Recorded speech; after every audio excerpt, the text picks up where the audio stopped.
Well, thanks, Abby. Turning now to the election. Donald Trump says he will do it himself. Does the party have to be together? Does it have to be unified? I'm very different than everybody else, perhaps, that's ever run for office. I actually don't think so. Well, the presumptive nominee blasting former rivals for breaking the Republican Party loyalty pledge after Jeb Bush and Lindsey Graham both refused to support him.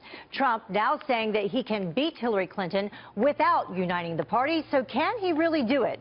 Here to weigh in, Democratic strategist Chuck Rocha, as well as senior political reporter for Life's magazine, Ashley Pratte. Thank you both for joining us bright and early this morning. Good morning. Thank you. Not quite bright yet, still dark out. So what do you think? Can he do it without uniting the party? Ashley, I'll start with you. Look, I think he definitely needs the help of the party, but if there's one thing he's proved, it's that he can go it alone, right? But at the same time, his favorables are so low with a bunch of different demographics, including women, Hispanics, and he would really need to win over 70% of the white male vote, which is something we haven't seen, in order for him to actually overcome some of those demographic challenges, which he needs the party to do and the resources that they have. So that's why uniting the party would be so important for his candidacy. Again, he has proven people wrong before, including top strategists, but I think at this point it's important to have a united front going into the general election, especially against someone like Hillary Clinton. Yeah, he has proven people wrong from the very beginning of all this, Chuck, and he's had large turnouts, and he's won by large percentages in a lot of these states.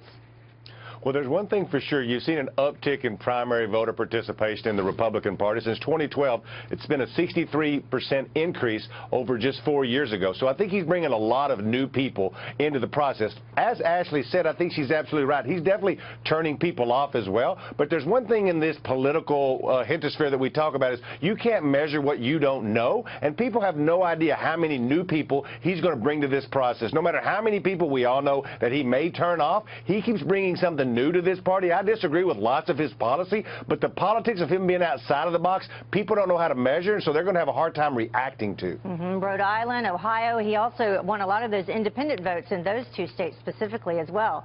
Meantime, he says he was blindsided this weekend by Paul Ryan not supporting him. Can he succeed without his support? Listen what Trump said. It's politics. I'm never stunned by anything that happens in politics. But I was blindsided a little bit because he spoke to me 3 weeks ago, and it was a very nice call, a very encouraging call. What do you think? Was he blindsided by this? And what is Paul Ryan doing? Is this good or bad? Well, I'm not sure that this is really a good or a bad thing, in the sense that for Trump, he has railed against Congress and the establishment, and a lot of his supporters care about that. So why would they care if Paul Ryan doesn't support him? If anything, it plays to his advantage. At the same time, it does make him look somewhat weak that he wouldn't be able to get Speaker Ryan's endorsement or support, because if he is president and is elected president, he would need that support.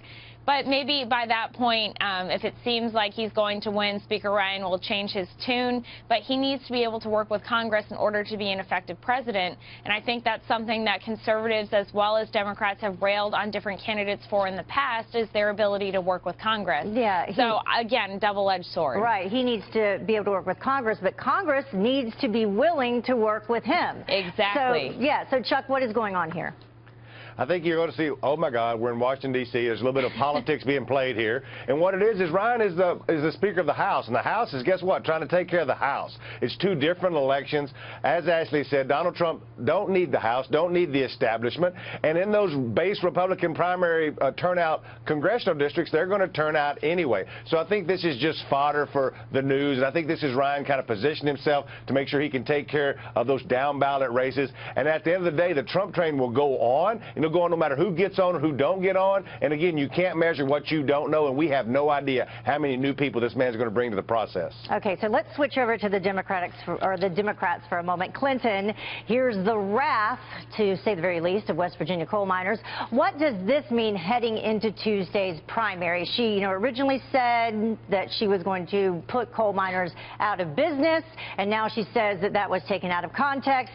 Ashley, how do you think this will fare for her on Tuesday? She can't pander her way out of this one as much as she tries to. She said something that was a huge mistake and will play largely in the West Virginia primary. She's not playing with middle class Americans at all, and that's where she's going to struggle in this primary. All right, Chuck, quick comment because we're running out of time.